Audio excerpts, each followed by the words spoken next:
And we were discussing a machine where on the stator there is a balanced 3-phase winding, on the rotor there is a balanced 3-phase winding, and I will connect the stator with a supply R s, Y s and B s. Stator is of course stationary and I will energize it. There will be a resultant rotating field, and on the rotor also I have a winding, balanced 3-phase winding having N2 turns per phase, and suppose the rotor is locked and it is not allowed to move, then what is going to happen? This rotating field is going to induce a voltage on the stator coils as well as on the rotor coils. That is what I told, E 1 will be there and as well as E 2 will be there. Now, if somebody says rotor is also locked like stator, stator's freedom are stolen because they are crowded, they are not allowed to move, then what happens is neither of them is allowed to move, but you apply a 3-phase voltage on the stator, then a rotating magnetic field results, there will be induced voltage. But the rotor may be locked either in this position or in this position when the R phase axis are coinciding with the R phase axis of E phase, etc. And we explained that if it is shifted R phase by some angle theta, the induced voltage in this will be also shifted, and magnitude of that voltage will depend upon N 2 by N 1, and so I can also manipulate the voltage and as well as of course, frequency remains same, because P n s by 2, n s is the relative speed for both stator conductors and also for both rotor conductors. So, this was used earlier and called phase shifter. Okay. So, this is the thing, for various purposes it was used. Okay. In some laboratories it is still, in some laboratories it is still available, you see, measurement lab, this that. Achha, now, what I am going to tell you, I will now remove this restriction that rotor is locked. Okay. Then what is going to happen? So, it is now like this, rotor now rotor which houses a balanced 3-phase winding is free to rotate.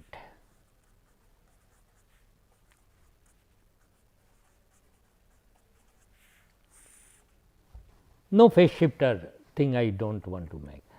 So, this is your stator supply,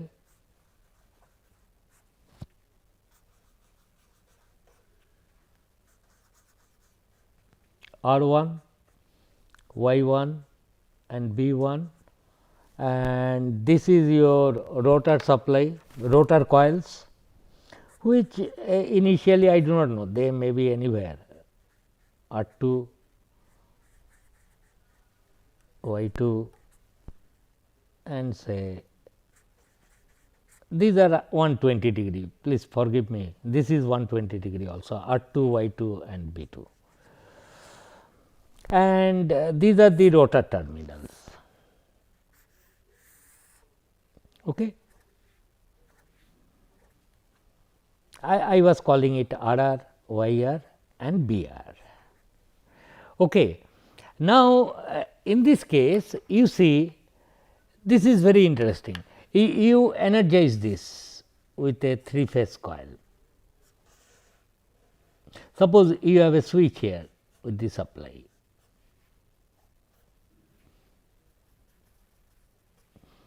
three-phase supply balanced, close this switch and rotor is suppose open circuited, close the switch and result is known. There will be a B s and it moves in this direction, phase sequence is R I B, it moves with N s, mechanical speed, and rotor coils are open circuited like this, and this flux also will cut this rotor phases, there will be induced voltage.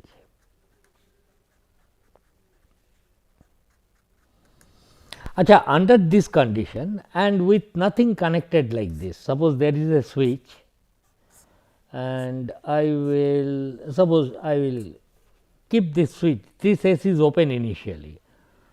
Will there be voltage across the machine terminals? If you connect a voltmeter, yes, because there will be E 2 per phase induced of same frequency and root 3 into E 2 will come here, this voltmeter will read, and this will be a balanced 3 phase voltage, okay, because the windings are spatially 120 degree electrical apart, phase windings. Therefore, although there will be AC voltages induced, but no current flows. Can rotor produce a magnetic field? No. Coil must carry current to produce its own magnetic field, and only magnetic field present in the machine is Bs. Okay. And Bs just it is like this. There is a suppose magnetic field is at this point, these are stator coils, they are energized Bs, and rotor is there, but no current is flowing. So, Bs is suppose like this, at this time it is vertical. Acha, if it is vertical, this do not forget that these are the lines of forces at that instant. Acha, what is what? This becomes, it is a two pole structure I have taken. So, this will become stator south pole and lines of forces are coming out from this surface. So, this has become Ns, half of the stator is Ss, Ns like this, and while completing its path, I mean it will complete here, it will not go to here, just that vector I was showing, vector arrow is along the direction of lines of force inside the machine. So, it will go like this. So, half of this will become south pole and half is north pole, this we have seen extensively. But you see rotor coils are not carrying current, no doubt, but rotor this one lines of force are emanating because of the stator field, it becomes your some Nr induced and this becomes Sr, is not. That is this is the stator iron, what I am telling, this is only rotor iron, rotor coils are not carrying current. The moment you tell there are lines of forces moving like this, oh, rotor this surface must have become a north pole induced, like a soft iron piece kept in a beside a permanent magnet, it becomes a induced magnet. But nonetheless, note that this is Nr because lines of force from this surface of the rotor coming out and lines of force are entering. So, this is Sr, these things are there, but that is the rotor poles are also created when rotor is not carrying any current, no doubt, because of these induced poles in the rotor because of stator poles.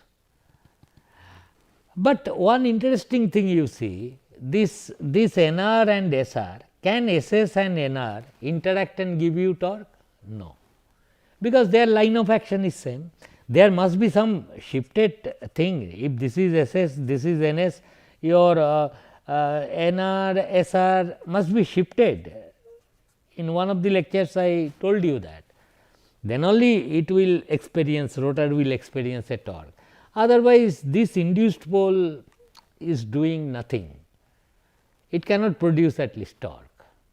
Is that clear? That is very interesting, although there will be induced poles, but there is no angle between these two to give you a force or torque developed in the machine. So, that will be there. Now, so with this switch open, only thing what happens is this, because of this B s there will be induced voltage here, and what will be the line to line voltage? Root 3 into E 1, and it balances the supply voltage if you neglect stator resistance and leakage reactance. If you neglect, this applied voltage will be balanced by the induced voltage E 1 here. Okay.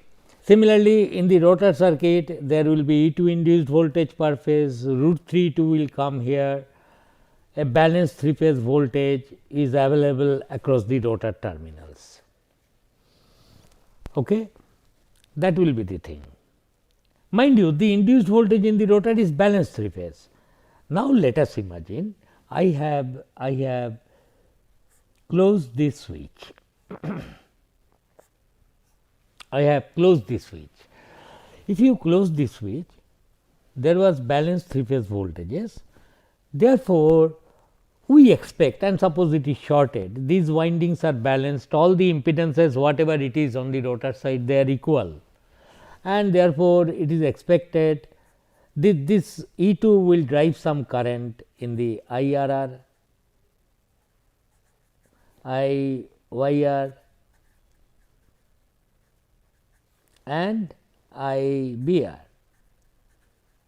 is not, they are expected to deliver current, but nonetheless these currents will be balanced 3 phase currents, because it is after all in the rotor you have generated balanced 3 phase voltage and you have closed the circuit. Impedance in each phase is its own impedance, that is how current will circulate, and therefore, balanced 3 phase current will flow also in the rotor coils. If that be the case, then we know what is going to happen. Rotor coils carrying balanced 3 phase currents. Therefore, rotor 2 will develop a rotating magnetic field, say B r.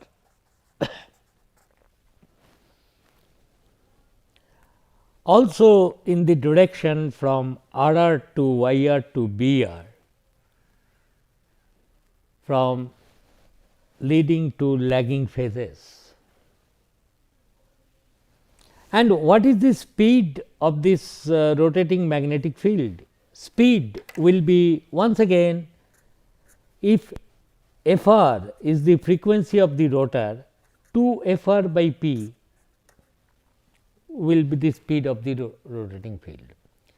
Let us imagine that initially the rotor was stationary when I close this switch. Mind you, speed cannot change instantaneously, because it has got an inertia. To change speed instantaneously of a mass or a inertia, you require infinite force. It is forbidden. That is the Newton's law. It cannot, speed cannot change in no time. Speed cannot have a step jump. It was 0, in no time it has become 50 meter per second. No, that is not possible. Then acceleration must be infinite. So, only thing it may approach to that condition if you have applied infinite force. That is not we are doing. So, the rotor has got a finite inertia. When it was not closed, speed of the rotor was 0, at t less than 0, speed was 0, and at t equal to 0 I have closed the switch. At t greater just equal to 0 plus, what I am telling, rotor speed must be 0, speed cannot change. Let the rotor carry current, whatever it does, but speed instantaneously cannot change. It forbids Newton's laws of motion. Okay? Speed cannot change instantaneously. Therefore, at t less than 0, Nr was 0, frequency of the rotor was f, supply frequency, we have seen a little bit earlier in the last class. So, frequency of the rotor current was f. At t equal to 0 plus, NR is once again 0, still 0. Therefore, frequency of the rotor current at t equal to 0 plus is also supply frequency. It has not changed. Therefore, after you have closed the switch, I find that stator coils are supplied by a frequency f, rotor induced voltage, rotor has not yet started moving, speed cannot change instantaneously, although current will flow in the circuit. Therefore, frequency of that current will be f. Therefore, let us concentrate at t equal to 0 plus, what is the scenario? T equal to 0 plus, the scenario is there is a stator field, I will just draw this, it was moving with ns and the rotor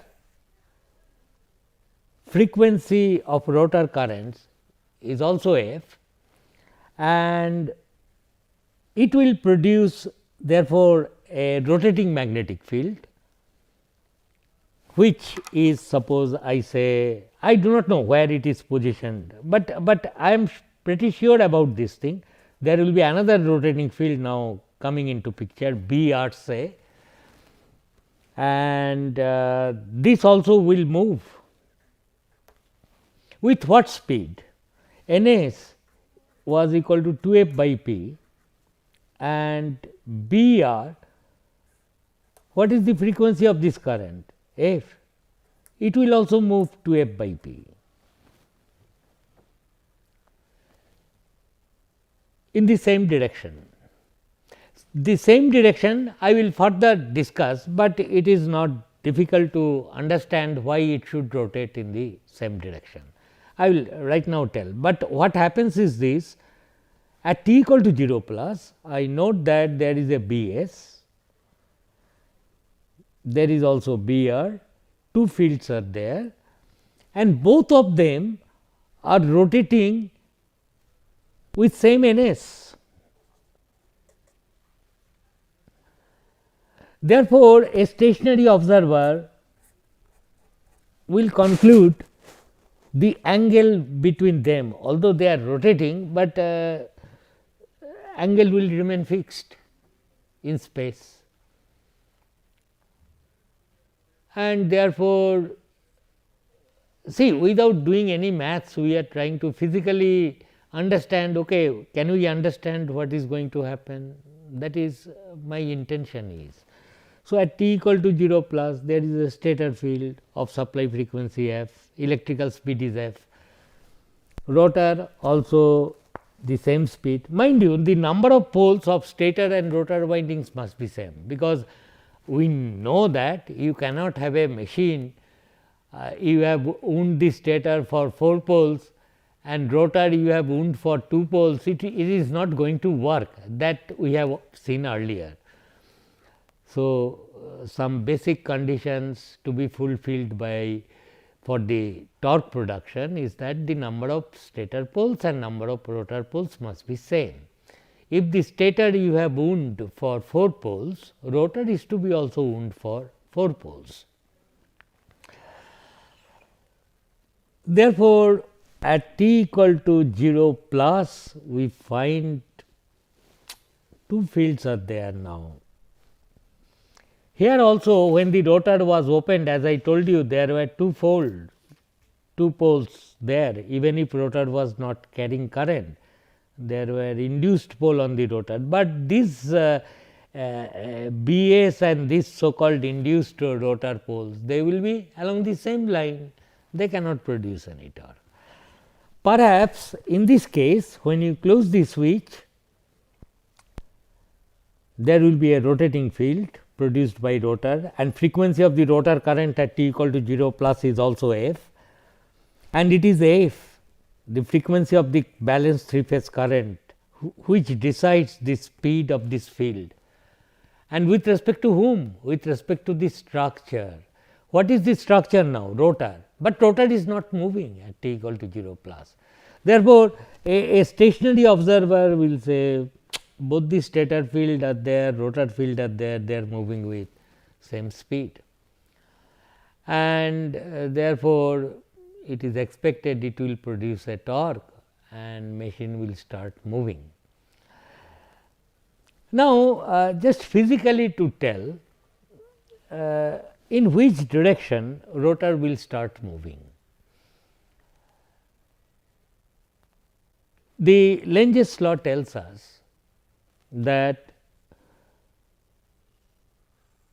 the induced voltage or induced current in a coils will be such that it will try to oppose the very cause for which it is due.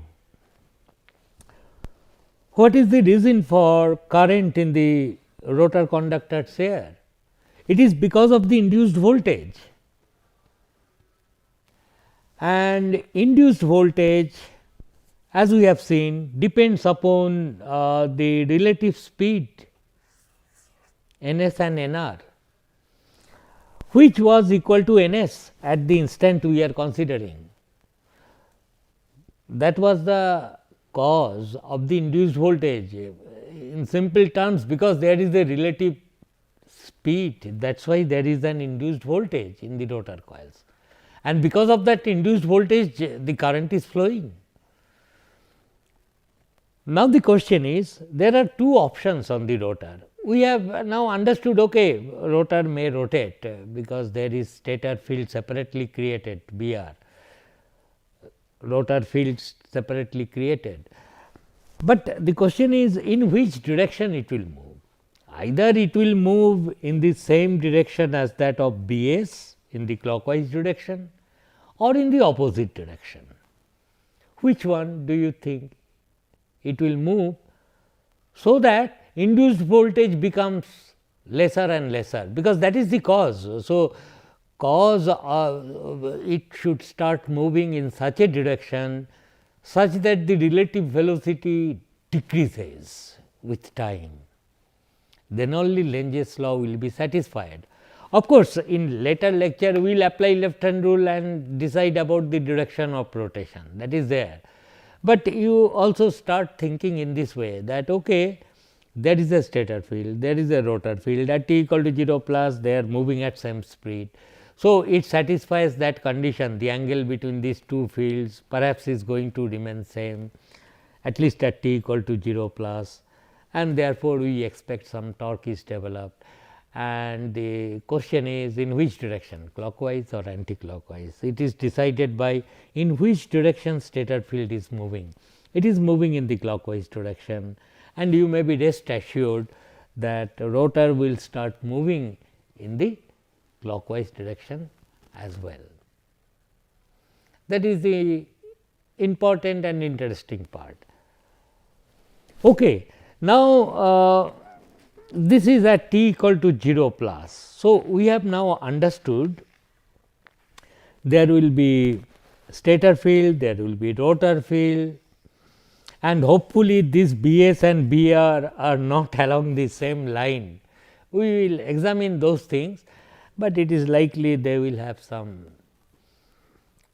angle separation between them, and that will cause rotation and rotor will start moving. And rotor will start move. So, some electromagnetic torque is developed and that is causing acceleration. Now, after t equal to 0 plus goes, machine will slowly pick up speed. Now, I want to examine, okay, rotor will start moving. Now, the question is, it will speed up 0 rpm it will be 5 rpm, 10 rpm, most probably that way speed will go up, and at what rate it will go up, it depends upon its inertia. If it is a very large motor, it will slowly move up. If it is a small motor, it will very quickly pick up. Those things are there. Now, the question is, So rotor will start moving. Let us argue like this. I will not draw all this detailed thing now, you have now understood. This is Bs Ns and this Ns is 2 F by P, so much RPS, and here is now rotor. Rotor I will simply draw like this, so rotor coils are there. And we have now learned if rotor has to rotate, it has to rotate in the same direction, rotor speed. All are mechanical speed, mechanical. This is also mechanical. It cannot rotate in the opposite direction, because then it will violate Lenge's law.